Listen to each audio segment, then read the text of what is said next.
Assalamualaikum warahmatullahi wabarakatuh.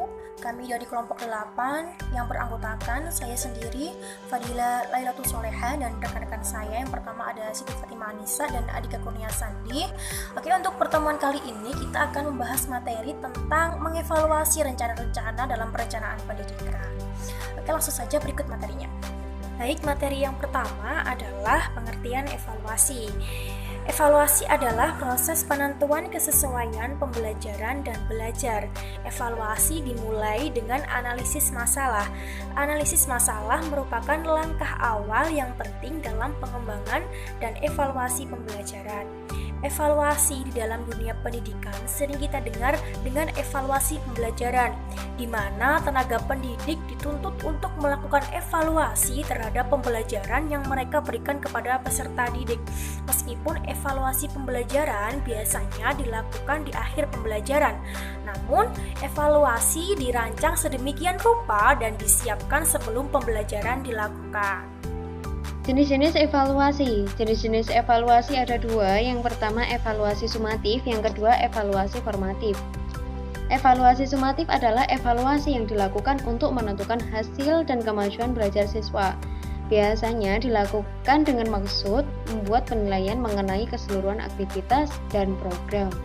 Yang kedua, evaluasi formatif. Evaluasi formatif adalah evaluasi yang dilaksanakan untuk memperbaiki dan meningkatkan proses belajar dan mengajar, mengacu pada evaluasi yang muncul selama proses atau produk itu dirancang.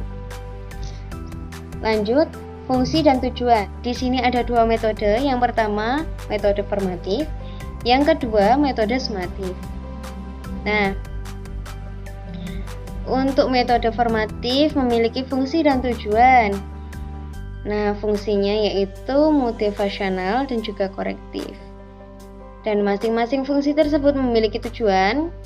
Untuk tujuan dari motivasionalnya yaitu yang pertama meningkatkan kinerja individu, yang kedua meningkatkan efisiensi, yang ketiga menentukan tujuan di masa depan. Untuk fungsi korektifnya yaitu memiliki tujuan yang pertama memodifikasi kinerja yang buruk, yang kedua, menentukan masalah-masalah operasi dalam suatu program yang baru. Nah, untuk metode yang kedua, yaitu metode sumatif, memiliki dua fungsi. Yang pertama motivasional, yang kedua korektif. Nah, masing-masing fungsi tersebut juga memiliki tujuan.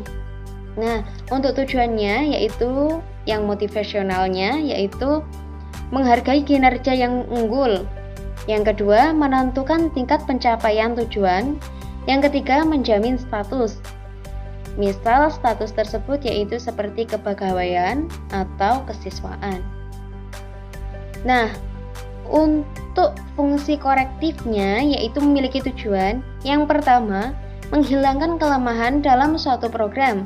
Yang kedua, menentukan kelemahan dalam suatu program.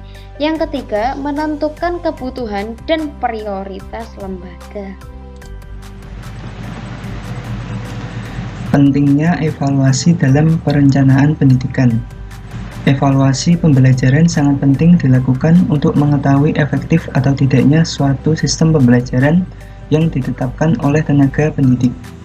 Karena bila seorang pendidik tidak melakukan evaluasi, sama saja tenaga pendidik tersebut tidak ada perkembangan dalam merencanakan sistem pembelajaran.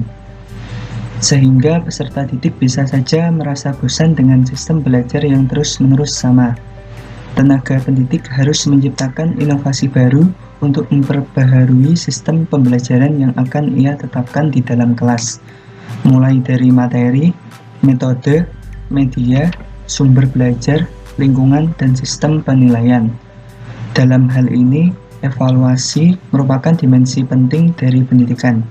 Evaluasi pendidikan dapat dikatakan sebagai proses monitoring dan penyesuaian yang dikehendaki oleh para evaluator dalam menentukan atau meningkatkan kualitas pendidikan. Evaluasi menunjukkan seberapa baik program pendidikan berjalan dan menyediakan cara untuk memperbaikinya. Sekian presentasi dari kelompok kami. Wassalamualaikum warahmatullahi wabarakatuh.